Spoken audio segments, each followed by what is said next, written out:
Hello students, welcome to Charti Group of Education and we are studying Mathematics paper 1.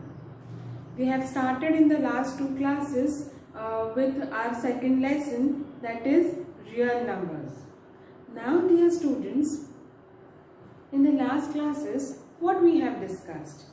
We have discussed about some of the set which is denoted by its standard form, that is if it is a natural number then we denote it by n, if it is a set of integers we denote it by I and all. After that we have started studying with rational numbers and with rational numbers हमने दो type के problem किया. एक problem में हमें बोलना था कि क्लासिफाई करो या लिखो जिसमें जो रैशनल नंबर हमारे सामने है वो टर्मिनेटिंग है या नॉन टर्मिनेटिंग रिकरिंग टाइप है. तो हमने ये डिसाइड किया कि सपोज अगर रिमाइंडर अगर जीरो आता है, अगर रिमाइंडर जीरो है, डिवीजन वहां पे स्टॉप हो गई यानी टर्मिनेट हो गई, तो उसे आप कहते हैं टर्मिनेटिंग टाइप. क्या कहते हैं? Terminating type. उसके बाद हमने आगे बढ़े और हमने देखा कि डिवीजन स्टॉप ही नहीं हो रहा है. गाड़ी जो है डिवीजन की क्वोशिएंट में आने की वो आते ही जा रहा है, आते ही जा रहा है, आते ही जा रहा है, and this is non terminating. And then when कुछ समय बाद वो अपना पैटर्न को रिपीट करता है तो वो रिकरिंग हो जाता है. 3-4 डिजिट के बाद, 1-2 डिजिट के बाद, सिंगल डिजिट के बाद भी वो अपने पैटर्न को डिवीजन में क्या करता है? रिपीट करता है. तो वो हो जाता है रिकरिंग क्योंकि उसने अपने पैटर्न को क्या किया है? रिपीट किया है. सो नाउ हमने ये दोनों चीजें डिस्कस की. ऑल्सो अगर सिंगल टर्म बार बार रिपीट हो रही है तो हम वहां पे डॉट बना देते हैं और एक से ज्यादा रिपीट हो रही है तो हम उधर बार मेंशन करते हैं. ये सारा कुछ हमने लास्ट क्लास में डिस्कस कर चुके हैं.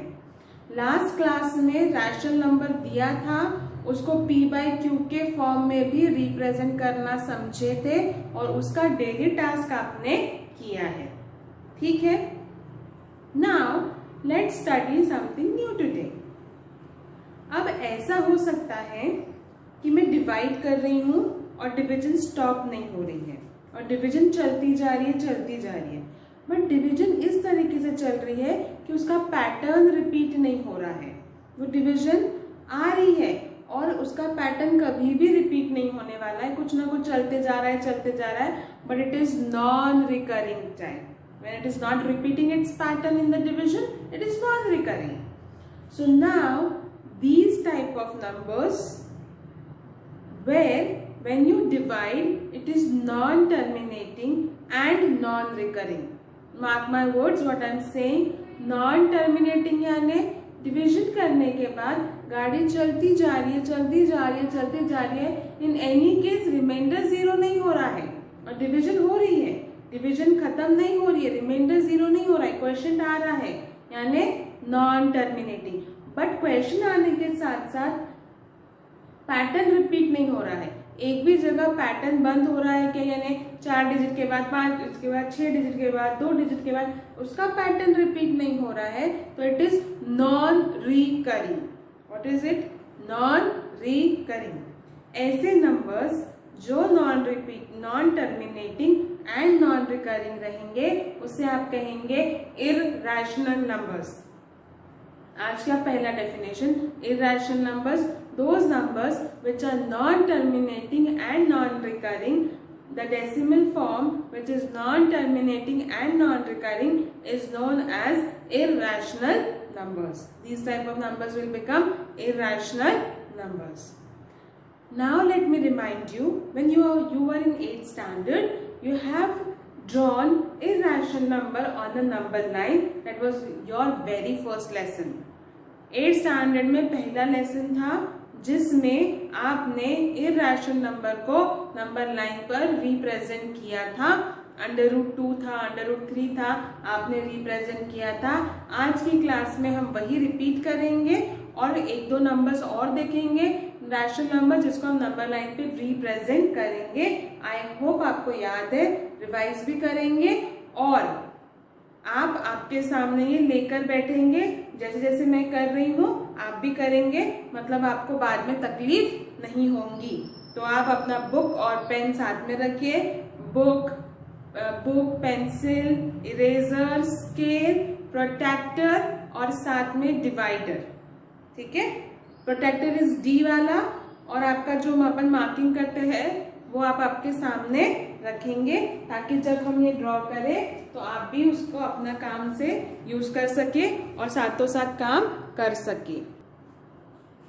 सो स्टूडेंट्स, इर्रेशनल नंबर समझने के लिए हमने बात की थी non recurring and non terminating की। अब हम नंबर लाइन पे रिप्रेजेंट करना चाह रहे हैं, तो जैसे हमने 8th स्टैंडर्ड में पढ़ा था कि हम √2 को किस तरीके से रिप्रेजेंट करेंगे नंबर लाइन पे। मैं 2-3 चीजें स्टार्ट करने के पहले आपके सामने डिस्कस करना चाहती हूँ। तो पहली चीज है पाइथागोरस थ्योरम के बारे में।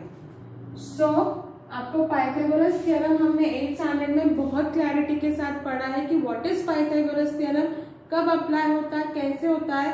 पर जब रैशनल नंबर को हम रिप्रेजेंट करेंगे हमें पाइथागोरस थ्योरम की जरूरत पड़ेगी। तो मैं पहले पाइथागोरस थ्योरम आपके सामने रखना चाहूंगी। हमें पता है कि जो पाइथागोरस थ्योरम अप्लाई होता है वो एक राइट एंगल ट्राइंगल के लिए अप्लाई होता है। मतलब आपका triangle should be a right angle triangle. मैं नाम दे रही हूँ, suppose if I am giving this edge ABC।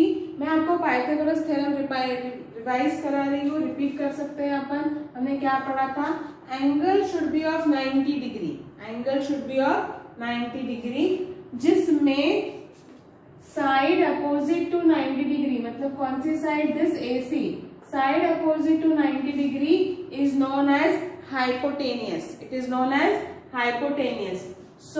हमारे सामने जो ये साइड है it is opposite to 90 degree, that is hypotenuse का square equals to one side का स्क्वायर प्लस अदर साइड का स्क्वायर। हाइपोटेनियस का square equals to one side का स्क्वायर प्लस अदर साइड का square. AC square is hypotenuse का square equals to one side का square plus other side का square. अब हमें हमारे हिसाब से हमको जो भी वैल्यू लगेंगी हम यहाँ पे पुट करेंगे और आंसर निकालेंगे। सपोज हम पहले डिस्कस करते हैं कि हम √2 और √3 को नंबर लाइन पे कैसे रिप्रेजेंट करेंगे। √2 और √3 को मैं एक साथ रिप्रेजेंट करेंगे, जैसे हमने लास्ट ईयर भी किया था। सबसे पहले जब भी हम बात करने वाले हैं, सपोज मैं यहाँ पे 1 और 1 ले लेती हूँ। क्या ले रही हूँ मैं, 1 and 1। जस्ट बिकॉज मुझे √2 चाहिए इसलिए मैंने दोनों को 1 and 1 लिया। तो फॉर एग्जाम्पल 1 और 1 लिया तो 1 का स्क्वायर प्लस 1 का स्क्वायर, 1 प्लस 1 दैट इज 2। 1 का स्क्वायर इज 1, 1 का स्क्वायर इज 1, सो 1 प्लस 1 कितना हो जाएगा बेटा, 2। देयरफॉर AC स्क्वायर 2 है तो AC हो जाएगा √2। AC कितना हो जाएगा, √2। So now this is √2। यानी जब √2 को प्लॉट करना है तो ट्राइंगल का बेस 1 और हाइट भी कितनी होनी चाहिए, 1। मैं एक और चीज आपको याद दिला दूं, बेस हम अपने हिसाब से नंबर लाइन पे ले लेंगे, पर ये जो हाइट है वो हम कितनी लेंगे, हमेशा 1 unit. I am not saying 1 centimetre, हम 1 यूनिट लेंगे। हम इक्वल डिस्टेंसेस मैनेज करेंगे ताकि हमारा डिस्टेंस बराबर हो और अच्छे से सॉल्व हो जाए, गड़बड़ ना हो ड्रॉ करते time. So this AC is what, √2। यहाँ पे समझ में आया। तो जब √2 प्लॉट करना है तो मुझे क्या लेना है, 1 and 1। ये नाम हम अकॉर्डिंगली चेंज करेंगे। सपोज अगर मैं यहाँ पे O ले रही हूँ, ओरिजिन वाला O है, तो फिर मैं यहाँ पे बाद में चेंज कर दूंगी, ठीक है। सो नाउ व्हेन मुझे √2 के बाद √3 अगर प्लॉट करना है, क्या करना है मुझे, √2 के बाद √3। पहले हम इतना प्लॉट करते हैं, देन विल मूव अहेड।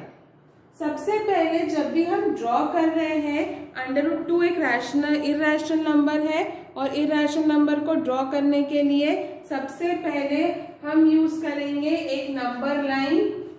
सो आपको दिखने के लिए मैं थोड़ा बड़ा बनाने वाली हूँ। ये हो गई नंबर लाइन, और क्योंकि लाइन है इसलिए मैंने दोनों तरफ क्या बना दिए, एरो। अगर ये हमारा ओरिजिन अगर मैंने लिया तो विद एक्सट्रीम राइट सब डिस्टेंसेस जो रहेंगे वो पॉजिटिव रहेंगे और यहाँ पे जो डिस्टेंसेस रहेंगे वो नेगेटिव रहेंगे। हमें एक यूनिट का डिस्टेंस मेजर करना है और एक यूनिट का डिस्टेंस मेजर करते हुए हम सबसे पहले प्रॉपरली काम करेंगे। आई टोल्ड यू कि जैसा मैं कर रही हूँ वैसा आपको करना है, तो आपको ये बुक पेन अपना साथ में रखते हुए काम करना है, पेंसिल वगैरह यूज करिए। एक नंबर लाइन बनाने के लिए मैंने पहले एक लाइन ड्रॉ कर दी जिसका मैंने ओरिजिन लिया। मैं प्रॉपर डिस्टेंसेस ले रही हूँ और सेम ले रही हूँ।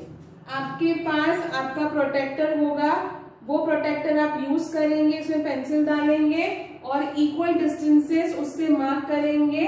तो मैं यहाँ पे जो डिस्टेंस ले रही हूँ, सपोज मैं इतना डिस्टेंस ले रही हूँ तो मैंने एक मार्क किया, वहीं से इतना मार्क किया, वहीं से इतना मार्क किया, वहीं से इतना मार्क किया।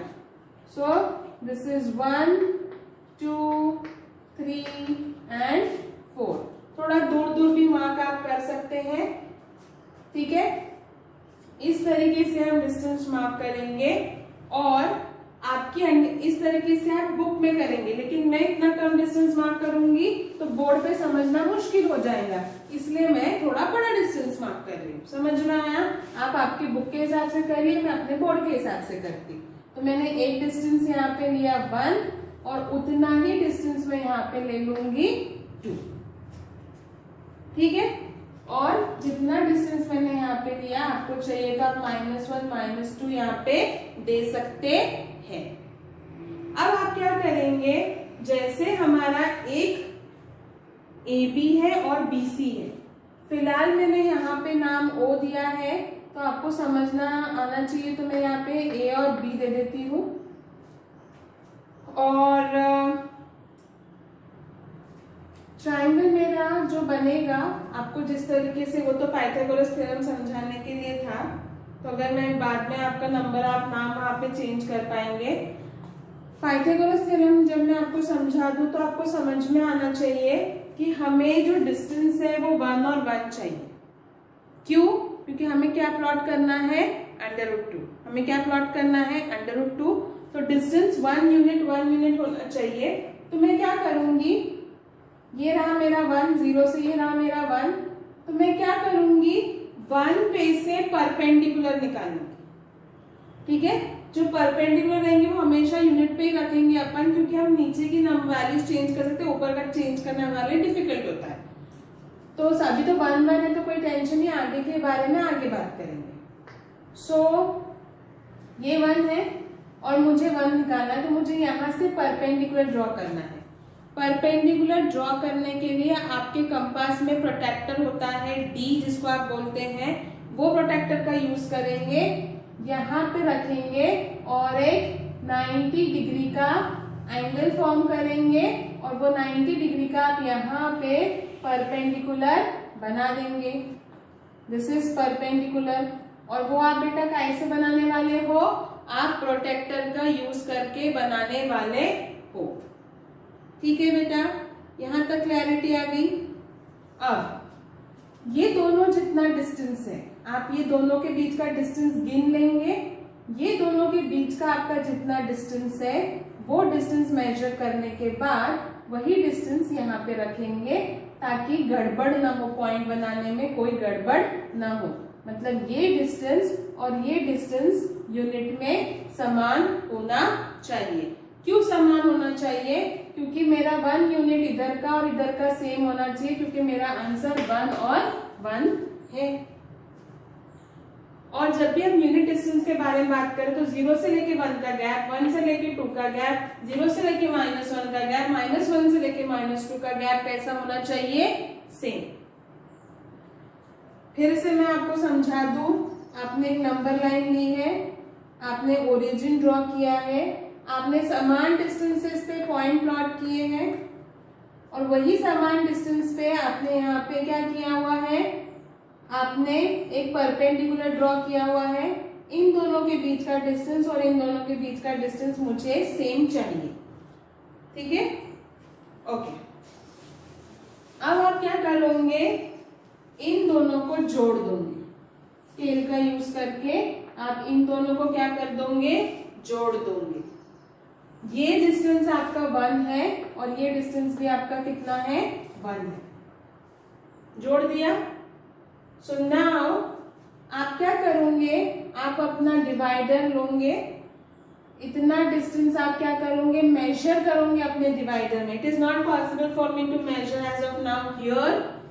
आप ये डिस्टेंस को मेजर करेंगे। ये डिस्टेंस मेजर करने के बाद आप क्या करोगे, ये डिस्टेंस आपने मेजर किया, यहाँ पे आप डिवाइडर रखोगे और एक आर्क मारोगे। यहाँ पे आपने क्या रखा, डिवाइडर, और आपने एक आर्क मार दिया। और ये जो आर्क आपने बनाई है, this is your √2। This is your √2। हमने ये सारा काम 8th स्टैंडर्ड में किया है, आपको इसकी क्लैरिटी है। अब मुझे √2 के साथ √3 भी प्लॉट करना है बेटा। तो जब मुझे √ABC का छोड़ दो, आपको जो नाम देना है वो आप बाद में दे देना।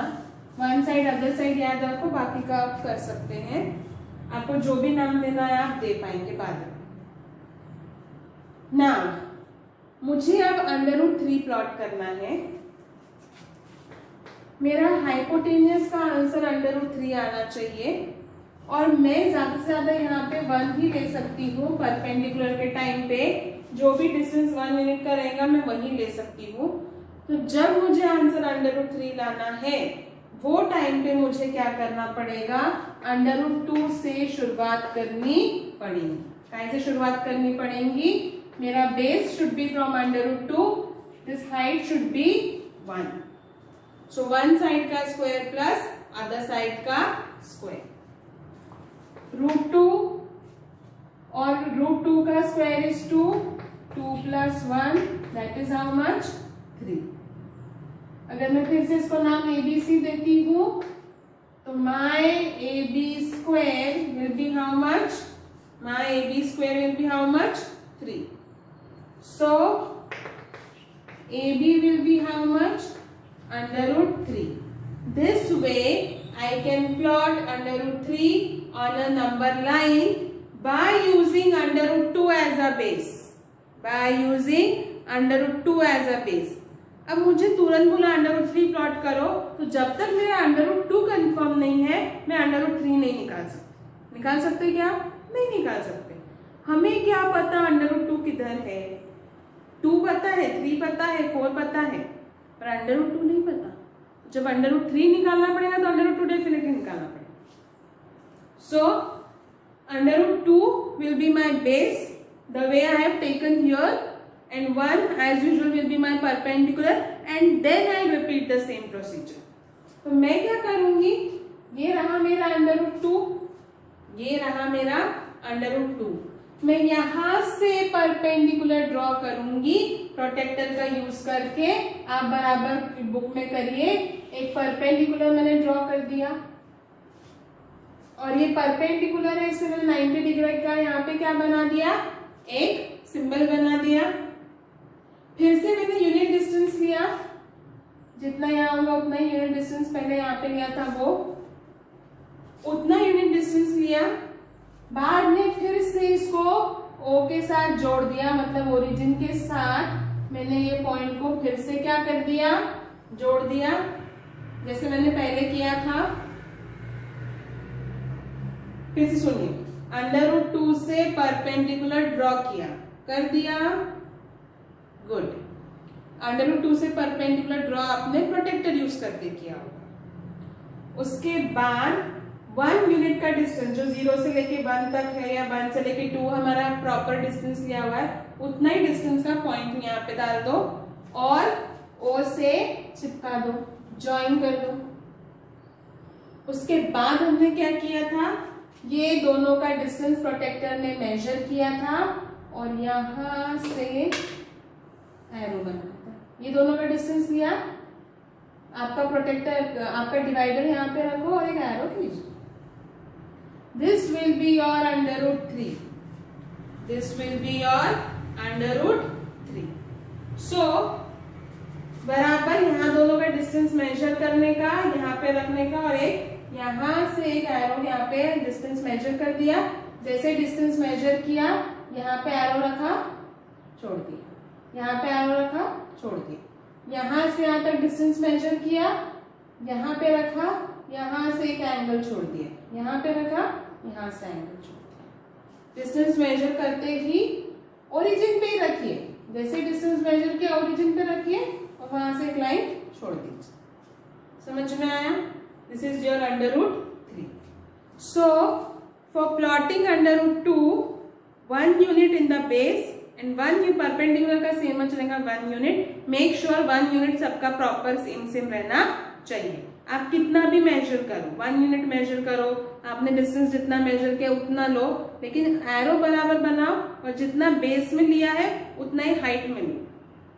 जोड़ दो, जोड़ने का डिस्टेंस मेजर करो और ओरिजिन से आर्क दे दो।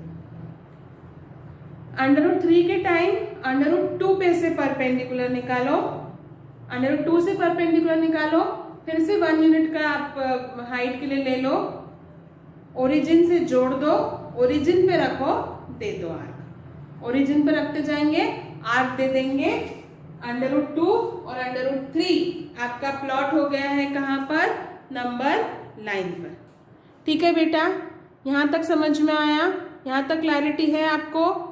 This way you can proceed and find to plot √2 and √3।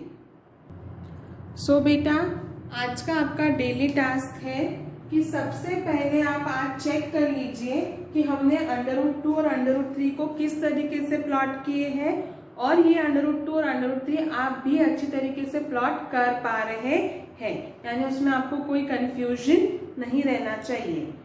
आपका डेली टास्क है कि √2 √3 को प्लॉट करेंगे पहला। दूसरा, right the following numbers in p/q form. आपके सामने नंबर्स है, इसको हमने लास्ट क्लास में डिस्कस किया था। कुछ एग्जांपल्स और आपके प्रॉब्लम सेट्स के हैं जो आपको एज ए प्रैक्टिस पर्पस में दे रही हूँ। जो वहीं की नई प्रॉब्लम्स है वो हम यहीं पे कंप्लीट कर लेंगे। So write the following numbers in p/q form. पहला नंबर है 0.5555, तो आपको क्या करना है, 0.555 जो आपके सामने नंबर है, आप क्या करेंगे, आप उसको 0.5 का क्या लिख देंगे बेटा, डॉट लिख देंगे और फिर आगे काम करेंगे। ठीक है, उसके बाद आप चेक कर रहे हैं 29.568, पॉइंट के बाद 3 नंबर्स पे बार है, तो आपको पता है आपको कैसे मल्टीप्लाई करना है, and then you can proceed. यहाँ पे ऐसा दिया है 357.417, इसका मतलब 417 का बार, और आप आगे काम कर सकते हैं। Same for this and this you know. So these are 5 questions for your daily task. In order to convert it in p/q form, also go ahead and practice to plot √2 and √3 on a number line. In coming class, we will be plotting √5 and √7 on number line. Okay, dear students. Till then, take care, be safe, and complete your daily task. For any further queries, you can get back to us. Thank you.